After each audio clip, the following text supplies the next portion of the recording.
Китай замерзает. В городе Мохэ, провинции Хэйлунцзян, побит температурный рекорд. Уже третий день там держится температура ниже 50 градусов.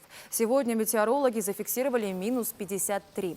Предыдущий рекорд держался аж с 69 года. Тогда в Мохэ было минус 52,5. Коммунальщики прилагают все усилия, чтобы обеспечить подачу воды и отопление. Замерзающие трубы отогревают вручную при помощи кипятка и горелок. Мохэ – самый северный город Китая. Минусовая погода здесь стоит с октября до середины апреля. А национальный рекорд по экстремальному морозу принадлежит городу Гэньхэ в автономном районе Внутренняя Монголия. В 2009 году там зафиксировали температуру минус 58 по Цельсию. В Северной Корее около минус 16. Из-за снега и сильного ветра в стране отменены все авиарейсы. А жителям советуют не выходить на улицу без необходимости.